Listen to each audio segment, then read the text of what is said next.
Hey, it's Frank. Welcome back to the program. It's Friday, the 25th of August. It's the weekend. The Trump mugshot. I can only assume there are many happy Democrats today, certainly last night, when finally they got the mugshot of the former president in Georgia. It was a tough guy mugshot. I'm sure he practiced posing for that mugshot. The memes came out fast and furious. Very funny. A lot of discussion about his hair color, his height and weight that were on his arrest documents. He must be on Ozempic because he dropped like 25 pounds since his last arraignment. And hair color blonde and strawberry. I saw him on Tucker. I watched just a few minutes of his interview with Tucker during the GOP debate night. His hair looked gray.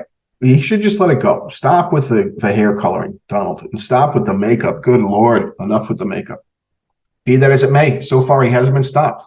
His polling numbers continue to be strong and go higher. Every time he goes through one of these processes, his polling numbers get stronger.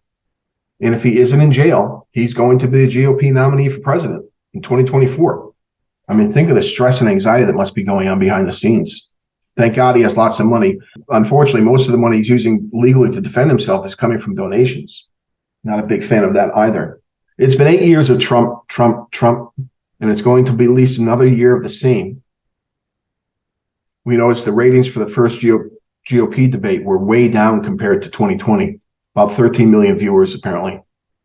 Trump's interview with Tucker Carlson on Twitter had many more viewers. The claim is 200 million plus, though the numbers seem to be a little suspect there. I'm not going to buy that number, but certainly more than 13 million. And as you know from previous commentary, I wish Trump wasn't running. I know it's a moot point, obviously, since he is. The rest of the field can only be thinking two things at this time. I want to be vice president, or Trump is going to be in jail and won't be able to continue the race, and I'll be ready. And there's only a few people that can think like this. DeSantis, Ramaswamy, Pence. There's all kind of legal scholars out there saying Trump will still be able to run, Trump won't be able to run. It's not quite clear what will happen yet. Got to feel bad for the Trump family going through all this, but it's your bed. Now lie in it. Is that appropriate for Trump? Though another interesting development in our political world here in the good old USA. All right, I want to touch on a rather sensitive topic today, immigration, illegal immigration more precisely, and President Biden's open borders policy. From an economics perspective, this has got to have attention of most economists. And so it always has my attention. Despite the Biden administration's claims that their policies have reduced illegal immigration, data from the Customs and Border Protection, their July report, shows that's not true. CBP, Customs and Border Protection, encounters in July were 245,286 individuals, up from 238,929 in July of 2022. That's an increase. That's not a reduction. So the Biden administration is mistaken there. Southwest border encounters between ports of entry were up sharply in July, even as temperatures soared into the triple digits. Illegal immigration increased last month at the Southwest border, at the northern border, in terms of unaccompanied children, family units, and single adults. Since January of 2021, when President Biden took office, there have been 6.9 million Customs and Border Protection encounters and 1.7 million known gotaways. So contrary to White House claims, allowing 8.6 million people, or an average of 3.5 million people per year, to enter the U.S. outside of legal ports of entry is not a desirable or sustainable policy, regardless of how you feel about immigration. The burdens the White House is imposing on state and local governments across the country, and most evidently in New York City, here in our neighborhood, is causing an increasing resistance from Democrat leaders. Led by New York City Mayor Adams, they are pleading almost daily with the president to close the border, to end the relocation to their cities, and to primarily provide the adequate funding needed to house and clothe and feed the people in these cities. There's been very many efforts by city mayors to move people from their cities to suburban and rural locations, and that's leading to rising tensions between cities and towns and cities and counties. Former Democrat New York Governor David Peterson has been very vocal about this. and he is encouraging states and cities to push back against an illegal immigration crisis, for which only President Biden is to blame. New York City's ever worsening crisis is resulting from a regular influx of about 10,000 new immigrants a month who are showing up in the 5 boroughs. In New York City alone, the cost of housing providing for the basic needs of the migrants now runs $9.8 million a day, or up to almost $4 billion a year. They don't have the money. They don't have the space. They don't have the resources. Neighborhood tensions are high in New York City, as we can see from the New York Post, the Daily News, the New York Times. Hotels have closed to tourists and people traveling on business. Schools and schoolyards, gymnasiums, athletic fields, parks are all being taken over to house tens of thousands of people. Immigration laws on the books are ignored, clearly. People are dying at the border. We have human smugglers. We have child trafficking, drug trafficking, criminals entering the country. The CBP reports persons from hundreds of different countries are being apprehended, including from China, Russia, the Middle East, Central and Southeast Asia. We must have secure borders for national security reasons. You can be sure bad actors have entered the country or are planning to. There does seem to be very little interest in stopping the president's open border policy. Certainly when I say that, I'm referring to members of Congress. But as a body that has a role in the governing of our country, one of the 3 branches, the legislative branch, seems to take no interest in the breaking of immigration laws by the executive branch. In July, the Senate Appropriations Committee put forward a spending bill that ignored the border crisis and allowed for the president to continue to ignore the enforcement of immigration laws. The Senate bill increased the cap on H-2B visa workers over $66,000 a year. These are lower skilled, non-agricultural workers. Congress has the power of the purse to enforce immigration laws, though they refuse to do so. Our current immigration policy, which is essentially an open borders policy, poses problems for job competition, wages, demand for housing, demand for medical care, national security, overcrowding in schools. This policy is highly inflationary and adds fuel to the inflationary fire at the same time as the Fed is trying to raise rates to reduce inflation. The Center for Immigration Studies recently released a report showing that the labor force participation rate for U.S. workers continues to fall while that of foreign nationals continues to rise. In July, the labor force participation rate for U.S. workers was 61.9%, and for foreign nationals, 66.1%. Labor force participation rate, the share working or looking for work.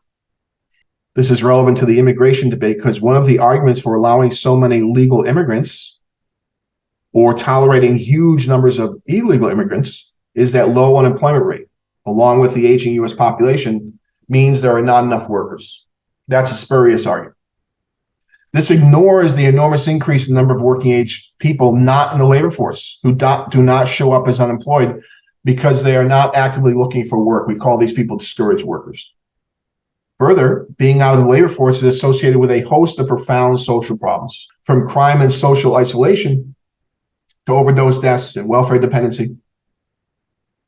Policymakers should consider encouraging work among the millions in the economic sidelines rather than ignoring the problem and continuing to allow large numbers of immigrants. A study for the Center for Immigration Studies.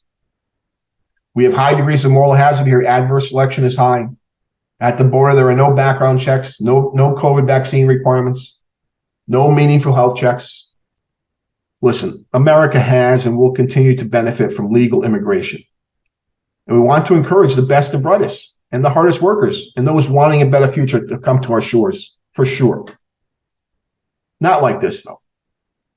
The motivations for the president's decisions to ignore immigration laws and allow for an open borders policy are not completely clear. But what is clear is it's not good policy. Few Americans complain about legal immigration, but all Americans want and have always wanted, polls show it year after year after year for 40 plus years, is lower levels of immigration, both legal and illegal. They want to control the borders. That's pretty much it. We are unnecessarily creating huge challenges for ourselves, economically, politically, and importantly, when it comes to national security. And a little check on immigration there, an important topic for us all, sensitive topic, but there are some real economic and national security issues that must be addressed. All right, enough of that. Let's finish up, as always, a little review for the week in economy and markets. Only one data point out today, Friday, Michigan consumer sentiment for the University of Michigan for the month of August. It was released mid-month, this little revision. We're looking at 71.2 for Michigan consumer sentiment. Not bad. That's on a little rebound. People are feeling a little bit better about their current situation in the near future. Again, Fed Chair Powell will be speaking today in Jackson Hole, Wyoming on monetary policy. So heads up for that. He'll move markets for sure. Yesterday, Thursday, as always, 8:30 a.m., initial unemployment claims came out 230,000, better than expected, looking for 240 and lower than the prior week, which was 240. This is for the week ending the 19th. Also on Thursday, we had durable goods orders from the month of July, down 5.2%. Ooh, not good. Worse than expected. Worse than the prior month. Ex-defense down 5.4%. Also bad and much lower than the prior month. On Wednesday, as always, at 7 a.m., MBA mortgage applications for the week ending the 18th, down 4.2%. Worse than expected. Worse than the prior week. Mortgage rate up again at 7.31%. I touched base with you on this on Wednesday. And the one number I didn't have at that point was new home sales for July, 714,000 on an annualized basis, better than expected, better than June, up 4.4%. Happy days. Rest of the week we'd already covered.